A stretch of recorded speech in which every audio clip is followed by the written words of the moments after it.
وَلَقَدْ يَسَّرْنَا الْقُرْآنَ لِلذِّكْرِ فَهَلْ مِن مُّدَّكِرٍ۔ ایک دوسرا واقعہ، حضرت عمر رضی اللہ تعالیٰ عنہ ایک دفعہ بازار میں جا رہے، آپ نے ایک بوڑھے عیسائی کو دیکھا بھیک مانگ رہے، حضرت عمر نے پاس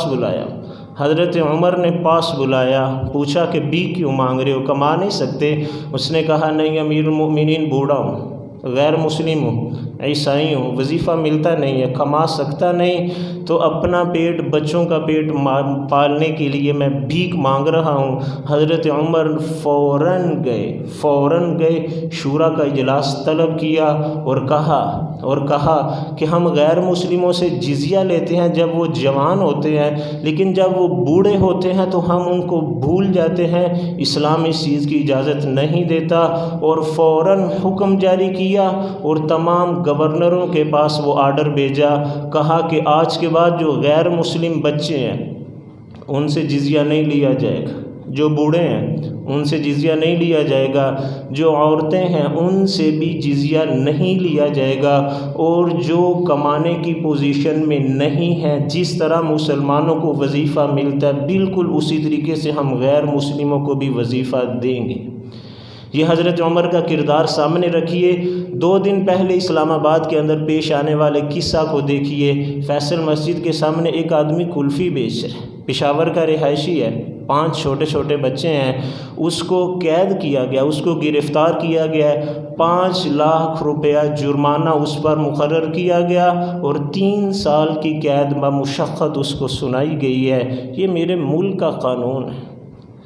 اور جج کے یہ الفاظ تو تاریخ کے اندر یاد رکھے جائیں گے۔ اس نے کہا کہ جرم بڑا، سزا ابھی چھوٹی دی۔ جرم بڑا، جرم ہے کیا کہ صرف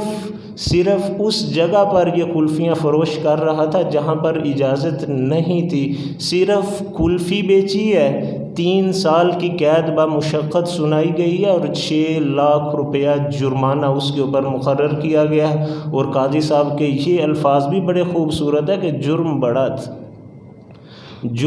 تھا، سزا چھوٹی سنائی گئی ہے۔ حضرت عمر کی روح کو کتنی تکلیف پہنچی ہوگی کہ جو غیر مسلم کو بھیک مانگتے ہوئے دیکھ رہے ہیں، انہوں نے اپنا سارا نظام بدل کر رکھ دیا کہ آج کے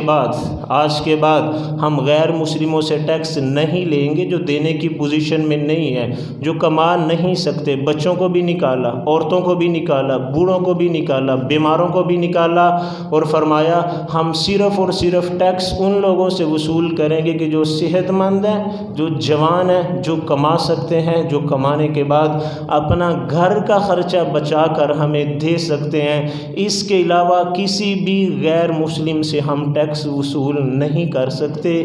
یہ میرے ملک کا عدالتی نظام ہے، وہ حضرت عمر کا عدالتی نظام تھا۔ اب ذرا میں اور آپ تھوڑی دیر کے لیے سوچتے ہیں کہ کل میں اور آپ کس منہ سے حوض کوثر پر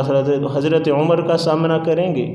کس بنیاد پر ہم ان کے سامنے جائیں گے کہ ہمارے ملک کے اندر غریبوں کے ساتھ یہ حشر کیا جاتا ہے۔